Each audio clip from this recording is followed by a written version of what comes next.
మేము శరీరదారులమై నడుచుకొనుచున్నను, శరీర ప్రకారము యుద్ధము చేయము. మా యుద్ధోపకరణములు శరీర సంబంధమైనవి కావు గాని దేవుని ఎదుట దుర్గములను పడద్రోయ చాలినంత బలము కలవై ఉన్నవి. క్రీస్తు ప్రభునందు ప్రియమైన దేవుని యొక్క విశ్వాసులారా, కూడి ఉన్న మనకెల్లరకును మన ప్రభు అయిన యేసు క్రీస్తు వారి యొక్క నామములో కృపా సమాధానములు, మహిమ దీవెనలు, ఆశీర్వాదములు మెండుగా దేవుడు మనకెల్లరకు అనుగ్రహించును గాక. ఆమేన్. కొద్ది నిమిషాలు మీ మనస్సు దేవుని మాటల వైపు మళ్లించి దేవుని వాక్యమును వినాలని దేవుని సేవకునిగా మీకు తెలియచేయుచున్నాను. గత వారములో మన యొక్క యుద్ధోపకరణములను గూర్చి లేక సర్వాంగ కవచములను గూర్చి కొంతవరకు మనము ధ్యానము చేశాం. మొదటిగా మన నడుమునకు సత్యమును దట్టి కట్టుకోవాలి అని, రెండవదిగా నీతి అను మైమరువు మన దేహమునకు మనం ధరించుకోవాలి అని, మూడవదిగా ప్రేమ అనే కవచము మనము ధరించుకోవాలి అని, ఈ మూడిటిని గూర్చి గత వారములో మనం విన్నాము కనుక ఈ సమయంలో నాలుగవదిగా మన పాదములకు సమాధానమనే సిద్ధ మనస్సు, సువార్త అనే జోడు వలనైనా సిద్ధ మనస్సును జోడు తొడుగుకొని నిలువబడుడి. గమనించాలి, 15వ వచనంలో 6వ అధ్యాయం 15వ వచనంలో ఈ మాట చూస్తున్నాం. పాదములకు ఏ జోడు తొడుక్కోవాలట? సమాధానమనే సిద్ధ మనస్సు, వార్త వలనైనా సిద్ధ మనస్సు అను జోడు తొడుగుకొని నిలవబడాలి. మనం ఈ లోకంలో జాగ్రత్తగా గమనించాలి. సమాధానము, అసమాధానముతో కాకుండా సమాధానమునకు విరుద్ధముగా చెప్పాలంటే, అందుకని బైబిల్లో వ్రాయబడిన మాట ఏమిటంటే, రోమాపత్రిక 5వ అధ్యాయములో 10వ వచనములో వ్రాయబడిన మాట, ఏలయనగా, ఈ మాట బాగా వినాలి, శత్రువులమై ఉండగా ఆయన కుమారుని మరణము వలన, మరణము ద్వారా మనము దేవునితో సమాధానపరచబడిన ఎడల సమాధానపరచబడిన వారమై ఆయన జీవించుట చేత మరి నిశ్చయముగా రక్షింపబడుదుము. చాలు వినాలి. ఇక్కడ వ్రాయబడిన మాట, మనం ఎవరము మాట్లాడలేదు. ఇప్పుడు కాదు. ఇప్పుడు మనం సమాధానం దేవునితో మనకేం కలిగింది? మాట్లాడలేదయ్యమ్మా. ఎలా కలిగింది సమాధానం? ఊరికనే వచ్చిందా మనకు సమాధానం? మనకు దేవునికి మధ్యలో ఉన్న శత్రువత్వం పోవడానికి కొరకు కుమారునిగా వచ్చిన యేసు క్రీస్తు ఏం చేశాడట? తన యొక్క ప్రాణమునే అర్పించాడు. ఇలా శత్రువులమై ఉండగా తన కుమారుని మరణము ద్వారా మనము దేవునితో సమాధాన పడ్డాము. ఇప్పుడు సమాధానపరచబడిన వారు. ఇప్పుడు అనగా ఈ వాక్యమును బట్టి చూసినట్లయితే, ఎవరైతే సృష్టికర్తకు విరుద్ధముగా ఉన్నారో, సృష్టికర్తకు దూరముగా ఉన్నారో, వారందరూ కూడా దేవునికి శత్రువులే అని బైబిల్ మనకు తెలియజేస్తుంది.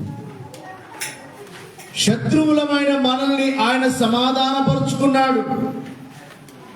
ఒకవేళ మనుషులతో శత్రుత్వం ఉన్నా కూడా సాధించొచ్చేమో గాని దేవునితో శత్రుత్వం పెట్టుకుంటే ఎవరైనా గెలవగలరా?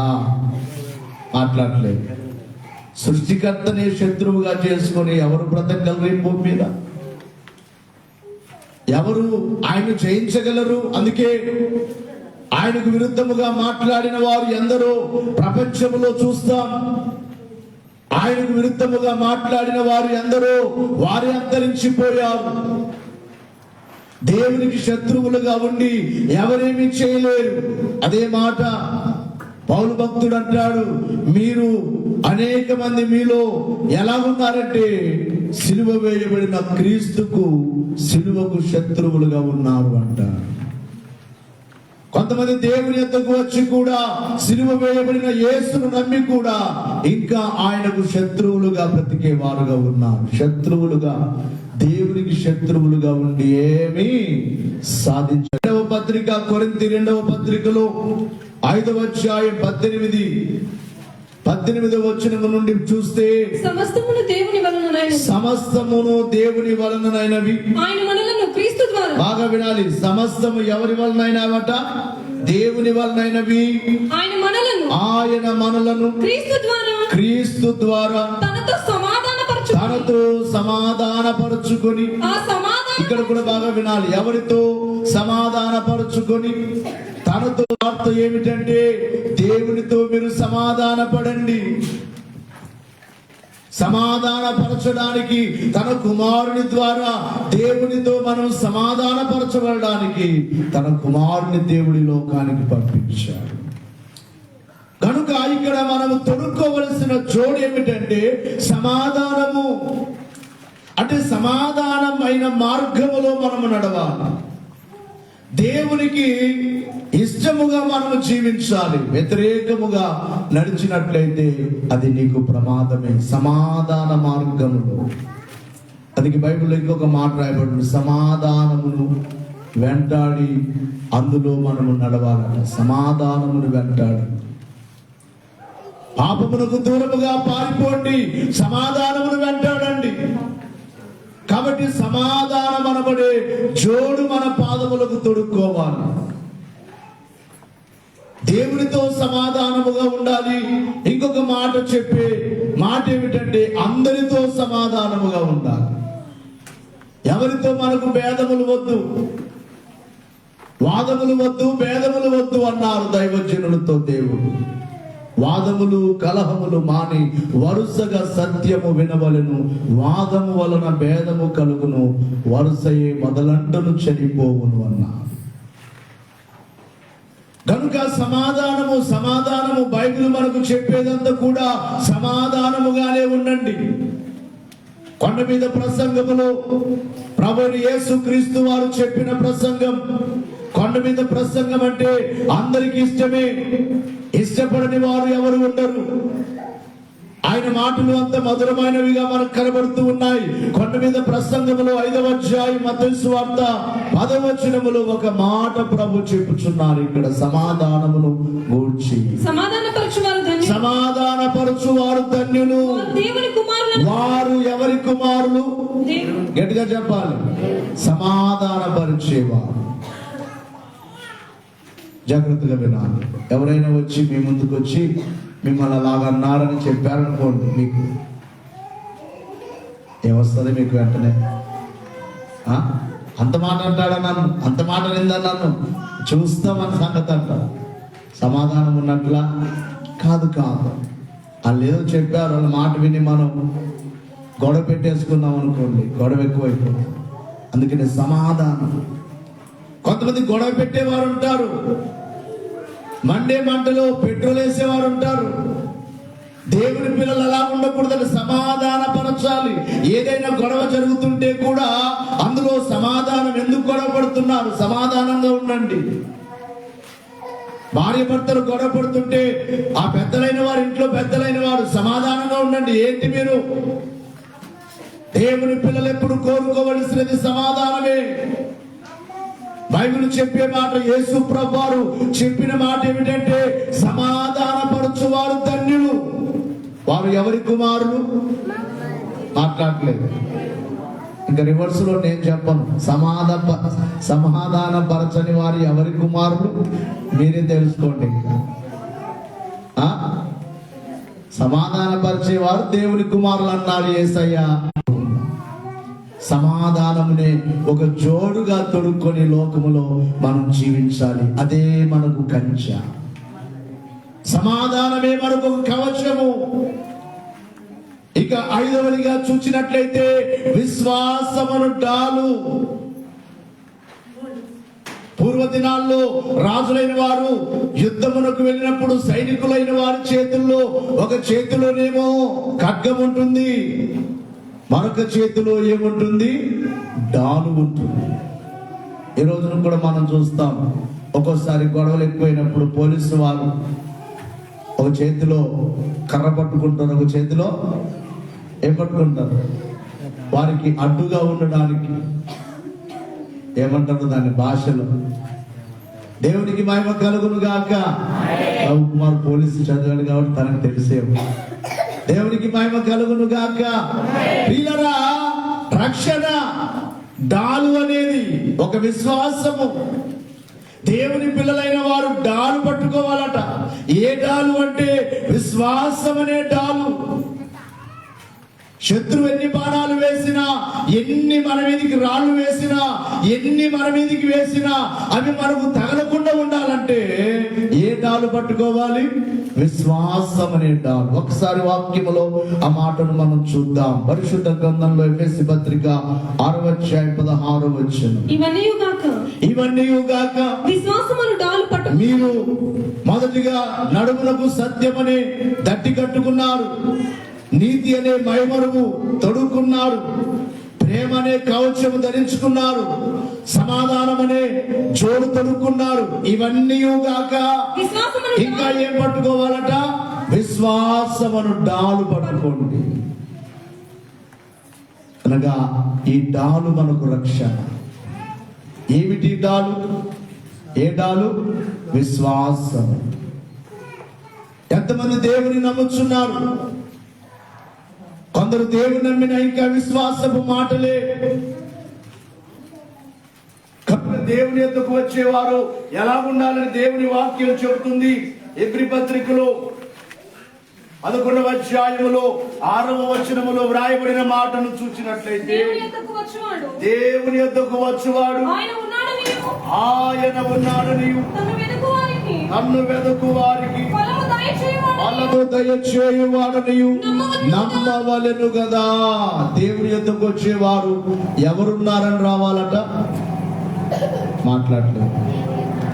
మీరు ఇక్కడ అయ్యగారు ఉన్నారు, అమ్మగారు ఉన్నారని వస్తే మీకు ఏ ప్రయోజనము లేదు. ఎవరున్నారు? గట్టిగా చెప్పాలి. బైబిల్లో రాయబడిన మాట, దేవుని యొద్దకు వచ్చువారు ఆయన ఉన్నాడని నమ్మవలెను కదా. ఎవరున్నారు? దేవుడు ఉన్నాడని నమ్మాలి. నమ్మడమే కాకుండా తను అడుగు వారికి, దేవుని యొద్దకు వచ్చి నీవేవైతే అడుగుతున్నావో నీవు అడిగిన వాటిని దేవుడు దయచేస్తాడని నమ్మాలట. అందుకే యేసు ప్రభువు అన్నారు సువార్తల్లో, మార్కు సువార్తలో ఒక మాట అంటాడు, మన విశ్వాసం అడిగిన చప్పట్లు కొడతా. ఈ మాట యేసు ప్రభు చెబుతున్నారు. ఏమని? మీరు ప్రార్థన చేయనప్పుడు దేవుని దగ్గరికి వచ్చి ఏవైతే మీరు అడుగుచున్నారో మీరు అడిగిన వాటినెల్లను ఏం చేయాలట? మాట్లాడండి. అడిగిన వాటినన్నీ ఏం చేయాలట? పొందామని నమ్మాలట. మాట్లాడలేదు. ఏమని నమ్మాలి? స్తుతి అని వచ్చేసాడట. వచ్చేసాడు. ఇంకా దేవాన్ని నాకు ఇచ్చేసావని దేవుడు స్తుతిస్తున్నాడు. దేవుడు ఎవరినో ప్రేరేపించి సేమ్ అలాంటి మోటార్ సైకిల్ నే అయ్యగారికి గిఫ్ట్ గా దేవుడు తీసుకొని వచ్చాడు. మరలు ఏం చేస్తున్నారు? నేను అడిగాను కానీ దేవుడు ఇస్తాడా? అందుకే బైబిల్లో ఒక మాట, సందేహించేవాడు గాలి కొట్టుకొని పోయేవాడు గాలి కొట్టుకొని పోయినట్లతో సమానం. సందేహం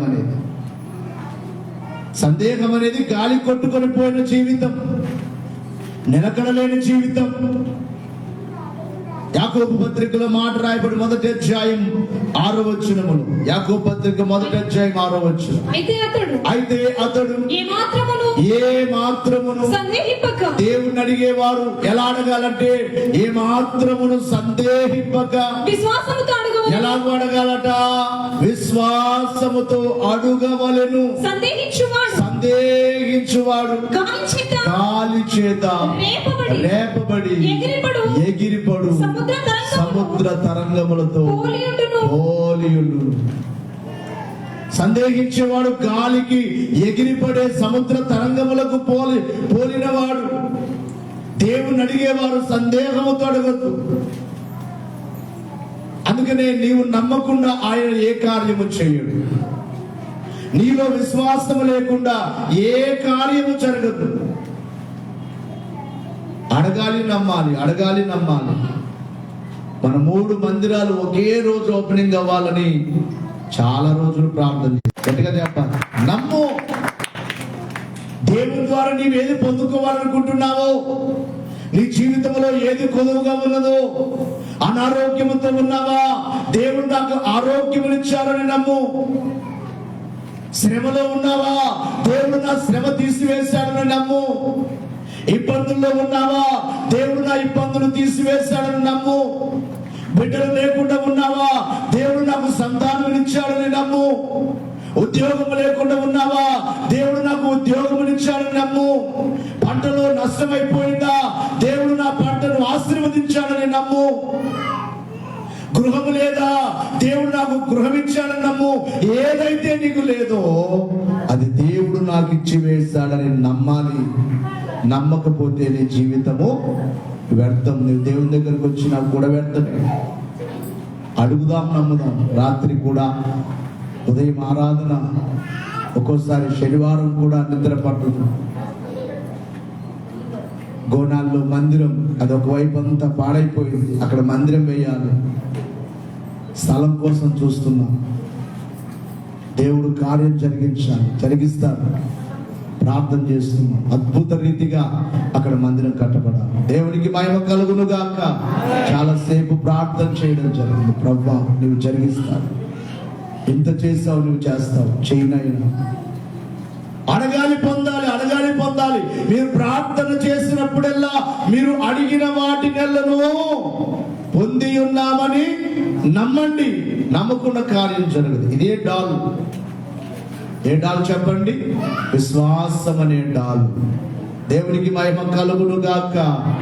విశ్వాసం అనే డాలు పట్టుకొని లోకంలో మన జీవితాన్ని మనం సాగించాలి. విశ్వాసం లేకుండా నీ జీవితానికి కంచె లేదు. అవిశ్వాసము నీలో ఉన్నదా, అన్ని నష్టాలే పొందుతావు. సాతాను నీ మీద దాడి చేస్తాడు. నష్టమనే దాడి, కష్టమనే దాడి, రోగమనే దాడి నీ మీదకి పంపిస్తాడు. నా దేవుడు నాకున్నాడు అనే నమ్మకముతో నీవు బ్రతికినట్లయితే నీ జీవితం అంతా క్షేమముగానే ఉంటావు. దేవునికి మహిమ కలుగును గాక. ఇక 6వదిగా చూచినట్లయితే రక్షణ అను శిరస్త్రాణమును ధరించుకోవాలి మన తలకు. ఈ యొక్క శిరస్త్రాణము మనం ఎక్కడ ధరించుకోవాలి అంటే తలకు. హెల్మెట్ ఎంతటి ముఖ్యమైనదో, పాతకాలములో రాజులైన వారు యుద్ధములకు వెళ్ళినప్పుడు తలకు ఏ విధముగా కిరీటమును ధరించేవారు. దేవుని పిల్లలమైన మనము ధరించుకోవలసిన కిరీటం ఏమిటంటే, మనము ధరించుకోవలసిన రక్షణ యొక్క శిరస్త్రాణం ఏమిటి అంటే, ఇదిగో ఆయన మనకిచ్చిన రక్షణే, లేక ఆయననే మనము రక్షణగా ధరించుకోవలసిన. దేవుని యొక్క వాక్యములో యెషయా గ్రంథం 59వ అధ్యాయం 17వ వచనములో, యెషయా గ్రంథం 59:17, నీతిని కవచముగా ఆయన ధరించుకొని, దేవుడట నీతిని కవచముగా ధరించుకున్నాడు. ఆయన రక్షణను తల మీద శిరస్త్రాణముగా ధరించుకొని ఉన్నాడు. మన దేవుడు ఏ విధముగానైతే రక్షణను శిరస్త్రాణముగా ధరించుకున్నాడో, దేవుని పిల్లలమైన మనము కూడా ఆయన ఇచ్చిన రక్షణని మనము ఒక శిరస్త్రాణముగా ధరించుకున్నట్లయితే, మీకు పోయిన వారం కూడా చెప్పాను, శరీరములో ప్రధానమైన భాగములు రెండు మనకు కనబడతాయి. ఒకటి శిరస్సు, తల చాలా ముఖ్యమైనది. అవునా కాదా? ముఖ్యమా కాదా? తలకేమైనా ప్రమాదం జరిగితే బ్రతకడానికి అవకాశం ఉండదు. నీళ్ళను గమనించాలి, తల చాలా ప్రాముఖ్యమైనది. అలాగే రెండవ భాగము ఈ ఛాతి భాగము, ఈ భాగం అంతా చాలా ప్రాముఖ్యమైనది. అందుకే మన దేశం యొక్క రక్షకులుగా ఉన్న సైనికులైన వారు, మన దేశాన్ని కాపాడుచున్న సైనికులైన వారు వారి తలకు హెల్మెట్ ధరించుకొని ఉంటారు. అలాగే వారికి శత్రువు వేసే ఆ బుల్లెట్, వారికి ఆ బుల్లెట్ గుండ్లు వారికి తగలకుండా ఒక జాకెట్, వారు బుల్లెట్ ప్రూఫ్ జాకెట్లు వారు ధరించుకుంటారు. ఇక్కడ నుండి ఇక్కడ వరకు ఉంటాయి. మన సైనికుల్ని మనం చూస్తున్నాం. అవునా కాదా? మాట్లాడలేదు. ఎందుకు? చేతికి ఏదైనా జరిగినా, తగిలినా, శత్రువు యొక్క బాణం చేతికి తగిలినా, కాలికి తగిలినా ఏ ప్రమాదం ఉండదు. కానీ గుండెకు తగిలినా, తలకు తగిలినా చాలా ప్రమాదం. అందుకనే దేవుని పిల్లలైన వారు తలకు, శిరస్సునకు రక్షణ అనే శిరస్త్రాణం. చాలా మంది ఇంకా రక్షణ లేని వారుగా ఉన్నారు. రక్షణ అనగా నీవు నమ్మి బాప్తిస్మం పొందినప్పుడే రక్షింపబడుదువు. రక్షణ అనే ఒక శిరస్త్రాణము దేవుడు నీ తలకు పెడతాడు. ఆ రక్షణను మనము కాపాడుకోవాలి. అందుకే రక్షణను గురించి చెప్పాలంటే ఒక్క రోజుతో కాదు రక్షణ. బాప్తిస్మం పొందిన రోజే రక్షణ కాదు, దినము రక్షణను మనము కాపాడుకోవాలి. అందుకే ఇంతకు ముందు మీకు వాక్యంలో చెప్పడం జరిగింది, భూతకాల రక్షణ, వర్తమాన కాల రక్షణ, భవిష్యత్తు కాల రక్షణ. అనగా ప్రస్తుతం మనము ఈ రక్షణ పొందిన మనమే రక్షణను దినదినము కాపాడుకోవాలి. ఆ రక్షకుని దినదినము మన తలంపుల్లో, మన తలలో ఆయనను గూర్చిన ఆలోచనలు మనము కలిగి ఉండాలి. సాతాను మన మీదకి ఎన్నెన్నో చెడు ఆలోచనలు మన తలలోనికి పంపించాలని వాడు ప్రయత్నము చేస్తూనే ఉంటాడు. వాడు బాణములు వేయడమే వాడి పని. అగ్ని బాణము, సాతాను బాణములు ఏమిటి? ఏదో ఒక అగ్ని బాణం నీలోనికి పంపిస్తాడు. ఆ బాణములు నీకు తగలకుండా, నీ తలలోనికి రాకుండా ఉండాలంటే రక్షణ అనే శిరస్త్రాణము ఎక్కడ ధరించుకోవాలట? మీ తలకు ధరించుకోండి. అదే మాట మనకు బైబిల్లో తెస్సలోనికీయులకు రాసిన పత్రిక 5వ అధ్యాయం 8వ వచనంలో కూడా కనబడుతుంది. మనము పగటివారమై ఉన్నాము కనుక మత్తులమై ఉండక ప్రేమ, విశ్వాస ప్రేమలను కవచమును రక్షణ నిరీక్షణయను శిరస్త్రాణమును ధరించుకుందాం. రక్షణ, నిరీక్షణ అనే ఒక శిరస్త్రాణం. రక్షణే మనం ధరించుకోవాలి. నిరీక్షణ, నా దేవుడు నాకున్నారు, నా దేవుడు నా కొరకు రాబోచున్నాడు. ఈ రోజున ప్రపంచ పరిస్థితులు చూస్తుంటే ప్రభు రాకడ ఇప్పుడే అన్నట్లుగా ఉన్నది. ఎందరో అనేక రీతులుగా నష్టపోవచ్చున్నారు, అనేక రీతులుగా మరణించుచున్నారు. కనుక ప్రియులారా, భయంకరమైన దినములలో మనం ఉన్నాము. కనుక మనకు రక్షణ అవసరము. దేవుడిచ్చిన రక్షణ పొందిన మీరు ఆ రక్షణను కాపాడుకోండి. ఇంకా రక్షణ పొందని వారు రక్షణ కొరకై సిద్ధపడండి. ఇక చివరిగా మనం ధరించుకోవలసిన మరొక కవచం ఏమిటంటే దేవుని వాక్యమును ఖడ్గము. ఏ ఖడ్గము? ఎటుగా చెప్పాలి? ఏ ఖడ్గము? మన చేతిలో ఏ ఖడ్గము? మాట్లాడు. మంచి కొడలు రెడీ చేసుకుంటామని అంటారు. అది కాదు. నా చిన్నప్పుడు మా ఊర్లో కొడవళ్ళు పట్టుకొని తిరిగేవారు, గొడ్డెళ్ళు పట్టుకొని తిరిగేవారు. పార్టీ అనేవారు. వాళ్ళకు మాకు పార్టీ ఉంది, వాళ్ళు ఎప్పుడు వస్తారో మా నాన్న కూడా రాత్రి చెప్పారు. ఒక 10 మంది కొడవళ్ళు పట్టుకొని వచ్చారు. మా నాన్న ఒక్కడే ఉన్నారు. వాళ్ళు వచ్చి మాట్లాడి మా నాన్న గురించి మాట్లాడి ఈ వ్యక్తి చాలా మంచివాడు, వద్దు ఇతన్ని మనమేం చేయకు అని వెళ్ళిపోయారు. ప్రియులారా, పార్టీ అనేది ఉండేది ఆ దినాల్లో. కొడవళ్ళు కత్తులు పట్టుకొని తిరిగేవారు.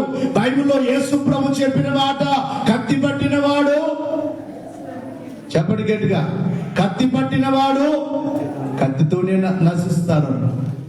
ఒక నరికావా, నిన్ను నరికేవాడు తప్పకుండా పుడతాడా పుట్టడా? పుడతాడు. అందుకే వారు మమ్మల్ని నరికారు, మేము వారిని నరకాలి. ఇదే ఇదే ఇదే మనము ధరించుకోవలసింది లోక సంబంధమైన, మనం పట్టుకోవలసింది లోక సంబంధమైన ఖడ్గము కాదు గాని దేవుని వాక్యం అనే ఖడ్గము. ఏ వాక్యము? గట్టిగా చెప్పండి. ఈ ఖడ్గాలు ఉన్న వారందరూ చేతులు ఎత్తండి ఒకసారి పట్టుకొని. ఫోన్లో ఉందయ్యా మాకంటారా? మాకుంది ఫోన్ వద్దు. కొంతమంది ఫోన్లో వాక్యాలు చూస్తారు. ఫోన్ కాదు, ఇది మోయండి, పైకెత్తాలి బైబిల్. ఇదేంటట? ఏ ఖడ్గం ఇది? దేవుని వాక్యం అనే ఖడ్గము. దేవునికే మహిమ కలుగును గాక. నీ వాక్యమే నన్ను బ్రతికించెను, బాధలలో నెమ్మదినిచ్చెను. నీ వాక్యమే నన్ను పట్టుకోండి. బైబిల్లో చేత పట్టుకోండి, అందరూ పట్టుకోవాలి. కృపాశక్తి దయాశక్తి సంపూర్ణుడా, వాక్యమై ఉన్న యేసు వందనమయ్యా. కృపాశక్తి పైకెత్తాలి అందరూ, చెప్పండి అందరూ పైకెత్తండి. బైబిల్ పై పట్టుకోండి. శత్రువులను ఎదుర్కొనే సర్వాంగ కవచమై యుద్ధమునకు సిద్ధ మనసు ఇచ్చుచున్నది. శత్రువులను ఎదుర్కొనే సర్వాంగ కవచమై యుద్ధమునకు సిద్ధ మనసు ఇచ్చుచున్నది. అపవాది వేయుచున్న అగ్ని బాణములను, అపవాది వేయుచున్న అగ్ని బాణములను ఖడ్గము వలె ఎదుర్కొని ఆర్పివేయుచున్నది. ఖడ్గము వలె ఎదుర్కొని ఆర్పివేయుచున్నది.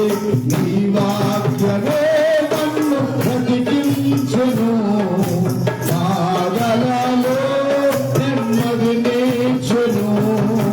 నీ వాక్యమే నన్ను బ్రతికించెను.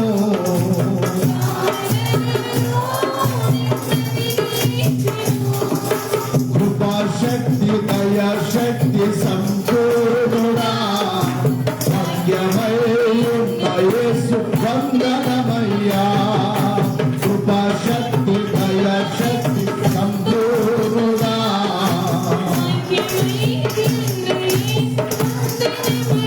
దేవునికి మహిమ కలుగును గాక. చివరిగా వాక్యం అనే ఖడ్గం.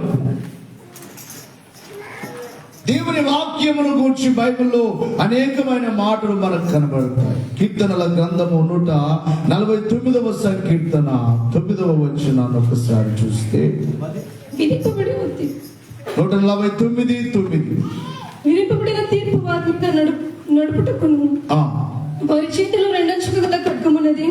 రెండంచులు గల ఖడ్గమున్నది. ఆయన భక్తులకందరికి ఘనత ఇది.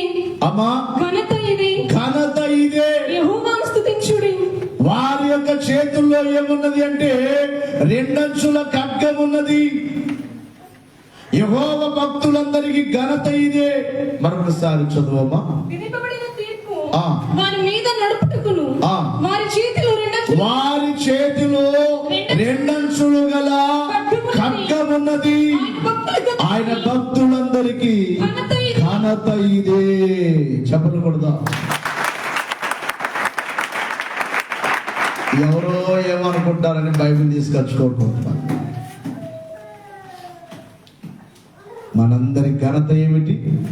గట్టిగా చెప్పండి. ఆయన భక్తుల చేతికి ఇచ్చారు ఇక్కడ ఖడ్గాన్ని. తీసుకోండి. వాక్యం అనే ఖడ్గము, దేవుని వాక్యం అనే ఖడ్గము. ఒక మాటలో చెప్పాలంటే దేవుని వాక్కు ఎంతో గొప్పది. అందుకే ఇందాక వాక్య పఠనంలో చదువుకున్నాం. ఆయన అంటాడు, నా మాట అగ్ని వంటిది కాదా. దేవుని మాట ఏమిటి? గట్టిగా చెప్పాలి. నాకు ఈ వాక్యం చెప్తుంటే నాకు అనిపించింది ఏమనంటే, నేను ఎంత ధన్యుడనో. ఆ అగ్ని లాంటి మాటలు ఈ నోట నుండి చెప్పే వాక్యం దేవుడు నాకు దయచేశాడు. నేను ఎంత ధన్యుడనో. దేవునికి మహిమ కలుగును గాక. చేతులెత్తని దేవునికి స్తుతి కలుగును గాక. నా మాట అగ్ని వంటిది కాదా, బండను పగలగొట్టే శుద్ధి వంటిది కాదా. ఇర్మియా గ్రంథం 23:29. ఇర్మియా గ్రంథం 23:29లో దేవుడు అంటున్నారు, నా మాట అగ్ని వంటిది కాదా, బండలను బద్దలు చేయు శుద్ధి వంటిది కాదా. దేవుని వాక్యము అగ్ని లాంటిది, దేవుని వాక్యము శుద్ధి లాంటిది, దేవుని వాక్యము ఖడ్గము లాంటిది అని బైబిల్ మనకు తెలియజేస్తుంది. ఇంకొక వచనంలో కూడా ఇర్మియా గ్రంథం 5వ అధ్యాయం 14వ వచనములో, ఇర్మియా గ్రంథం 5:14, కావున సైన్యములకు అధిపతియగు దేవుడునకు యెహోవా ఇలాగు సెలవిచ్చుచున్నాడు, వారు ఈ మాటలు పలికినందున నా వాక్యము వారిని కాల్చునట్లు నీ నోట వాటిని అగ్నిగాను ఈ జనమును కట్టెలను గాను నేను చేస్తాను అంటున్నాడు దేవుడు. ఇదే యెహోవా వాక్కు, ప్రవక్తతో చెప్పే మాట. ఇదిగో నీ నోట నా మాటలను నేను ఎలాగ ఉంచుతాను అంటే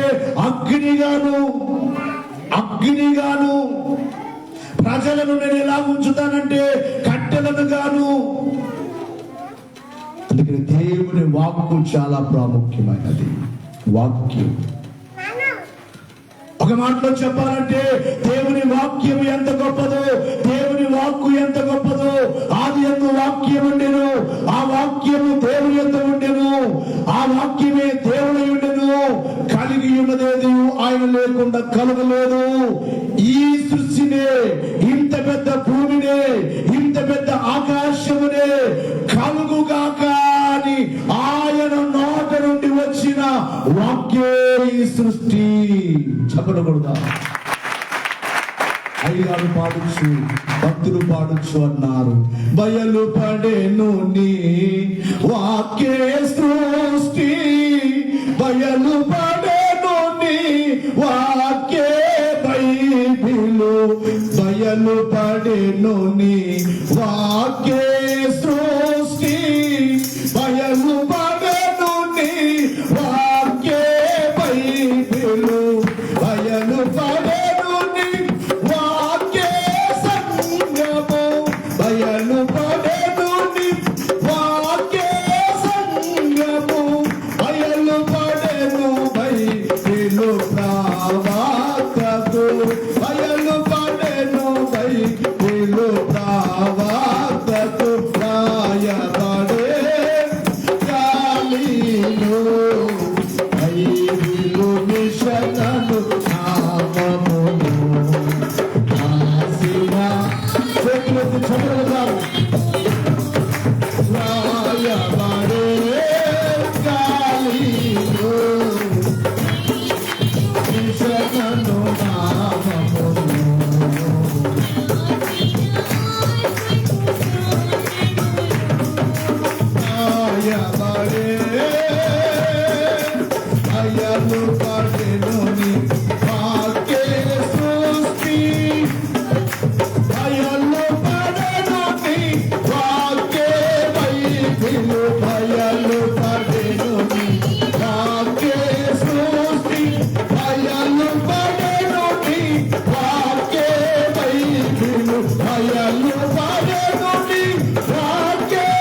మహిమ కలుగునుగా.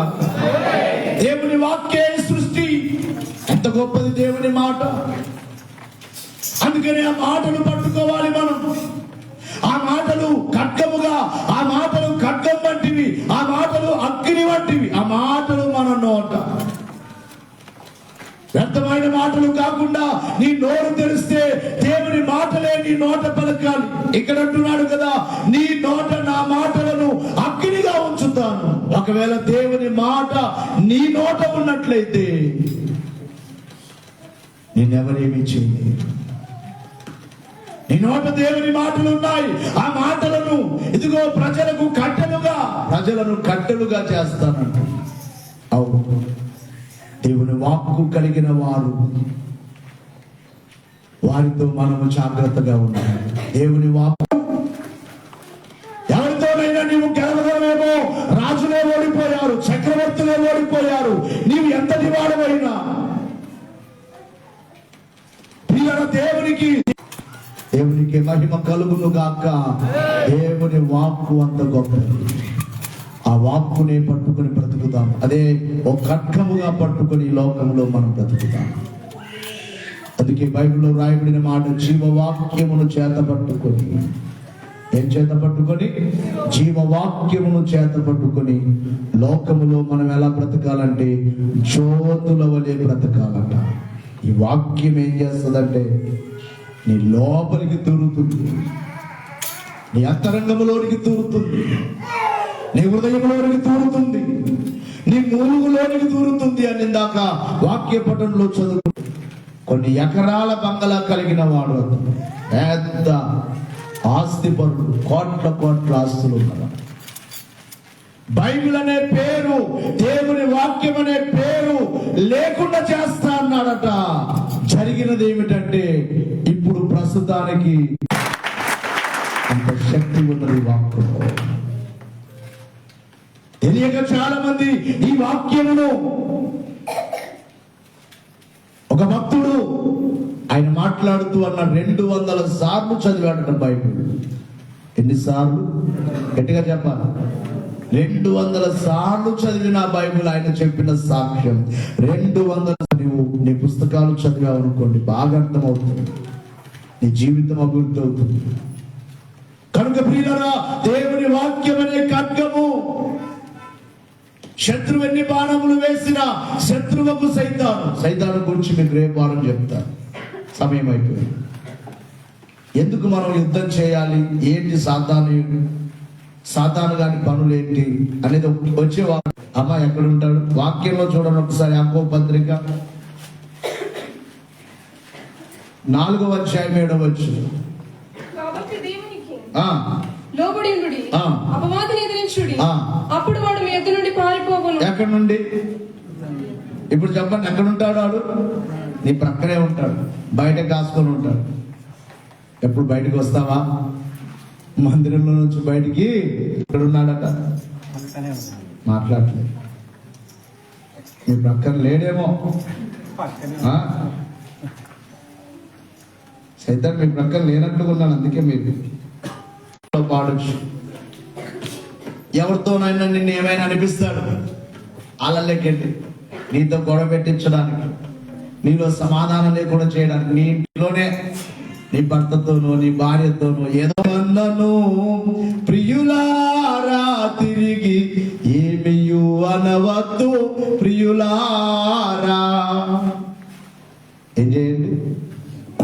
మాట్లాడలేదు. మేము ఊరుకుంటామా? మేమేంటి ఊరుకుంటాం? ನಾವ್ಯಾಕೆ ಸುಮ್ಮನೆ ಇರಬೇಕು? ನಮಗೇನೋ ಬೇಡ. ఎవరేమన్నను ప్రియులారా తిరిగి ఏమియు అనవద్దు ప్రియులా. చీకటి అంటది సైతాన్. ఏ చీకటి? మాట్లాడలేదు. వాడు కోపం చేస్తుంటది ఈ పేర్లను పెడుతుంటే. ఏం చేయలే, భయపడొద్దండి. దేవునికి మహిమ కలుగును గాక. ఎవరున్నారు? ఎవరు మనకు కవచమునిచ్చారు? ఎవరు మనకు ఖడ్గమునిచ్చారు? ఆశ చీకటి ప్రియులారా, దాని అధికారమున్నది ప్రియులారా. నీకేదో కీడు చేయడానికి అది అమావాస చీకటి లాంటిది కనుక నీకేదో చేయాలని అధికారం దానికి ఉంది. లోకమంతయును ప్రియులారా లోపరుచుకొనవలయును ప్రియులారా. లోకమంతయును ప్రియులారా లోపరుచుకొనవలయును ప్రియులా. దేవుని మాటలు వింటూ మనం సాతాన్ని ఎదిరించాలి. ఇవన్నీ సాతాను పనులే. వచ్చే వారం మీకు చెప్తాను సాతాను ఏమేం చేస్తాడు. ఇప్పుడు చెప్పడానికి సమయం సరిపోదు కనుక ఏది ఏమైనా సాతాను మన మీదకి రాకుండా ఉండాలంటే మనం ధరించుకోవలసిన కవచములు చదువుకున్నాం. మొదటి దేవుడు చెప్పండి, సత్యమను దడ్డి కట్టుకోండి. రెండవది నీతి అను మైమరువు తొడుక్కోండి మీ దేహమునకు. మూడవది ప్రేమ అనే కవచం ధరించుకోండి. నాలుగవది పాదములకు సమాధానమనే సిద్ధ మనసు సువార్త వలనైన జోడు, అనగా సువార్త కొరకు పరిగెత్తండి. దేవుని పని కొరకు ఈ సంవత్సరంలో చాలా మీటింగ్స్ చేద్దాం, చాలా సభలు పెడదాం. అందరూ పని చేయండి. సమాధాన సువార్త ప్రకటిద్దాం ప్రజలకు. ప్రభు చిత్తమైతే నెలకొక మీటింగ్ కానీ పెడదాం. సువార్త పని చేద్దాం. సువార్తలో ప్రతి ఒక్కరూ పాలివారు కండి, నడవండి, సువార్త మార్గములు నడవండి. ఇక ఐదవదిగా చూచినట్లయితే ఏ డాలు పట్టుకోవాలట? గట్టిగా చెప్పాలి, విశ్వాసం అనే డాలు పట్టుకోండి. ఆరవదిగా రక్షణ అనే శిరస్త్రాణములు పెట్టుకోండి. ఏడవదిగా దేవుని వాక్యమనే ఖడ్గము. ఈ వాక్యమే నిన్ను ఆదరిస్తుంది. ఈ వాక్యమే నిన్ను బలపరుస్తుంది.